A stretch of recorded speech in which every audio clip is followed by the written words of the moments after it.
தினமொரு வசனம். உபாகமம் 8வது அதிகாரம் வசனம் 4. இந்த 40 வருஷமும் உன்மேல் இருந்த வஸ்திரம் பழையதாய் போகவும் இல்லை, உன் கால் வீங்கவும் இல்லை. விளக்கம். பல லட்சம் மக்களை வனாந்திரம் வழியாக தேவன் மோசேயின் மூலம் கானான் தேசத்திற்கு வழிநடத்தி சென்றார்.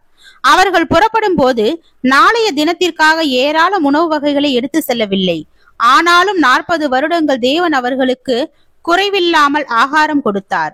வானத்திலிருந்து மன்னா என்ற ஆகாரத்தை பொழிய வைத்தார். அந்த மன்னாவை கூட ஒரே ஒரு நாளுக்கு மட்டுமே சேர்க்க வேண்டும். சேர்த்த மன்னாவையும் கூட அந்த நாளிலே சாப்பிட்டு தீர்க்க வேண்டும். ஏராள மன்னா பெய்திருக்கிறதே என்ற ஆதங்கத்தில் அதிகமாய் சேர்த்து வைக்க அவர்களுக்கு அனுமதி இல்லை. ஏன் இவ்விதமாக தேவன் அவர்களை நடத்தினார்?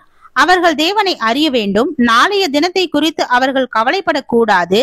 நாளைய தினத்திலும் தேவன் அவர்களோடு இருந்து தேவையானதை தருவார் என்ற நம்பிக்கையில் அவர்கள் பெருக வேண்டும். எதிர்காலத்தை குறித்து கவலையற்றவர்களாக அவர்கள் யாத்திரை செய்ய வேண்டும். இயேசு கிறிஸ்து காட்டிய ஊழிய பாதையில் புறப்பட்டு சென்றனர் அவருடைய சீடர்கள். ஆனால் அவர்கள் கையில் 2 அங்கிகளை எடுத்து செல்லக்கூடாது. அடுத்த வேலைக்கென்று முன் ஜாக்கிரதையாக எதையும் எடுத்து செல்லக்கூடாது. அவ்விதமாக இயேசு அவர்களுக்கு கட்டளையிட்டிருந்தார். ஏன்? அவர்கள் விசுவாசத்தில் செல்ல வேண்டும். அடுத்த வேலையை குறித்த அங்கலாய்ப்பு இன்றி செல்ல வேண்டும். தாங்கள் தேவனுடைய பாதையில் செல்லும் போது தங்களுக்குரிய தேவைகளை அவர் ஏற்ற விதமாக சந்திப்பார் என்ற நம்பிக்கையில் செல்ல வேண்டும். உணவு, உடை, உறைவிடம் ஆகியவற்றை குறித்த கவலையின்றி தேவன் பார்த்து கொள்வார் என்ற விசுவாசத்தை உடையவர்களாக செல்ல வேண்டும்.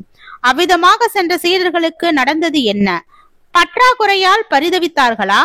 குறைவுபட்டு போய் கலங்கினார்களா? இல்லாமையினால் வாடினார்களா? இல்லை, அவர்களுக்கு எதுவும் குறைவுபடவில்லை.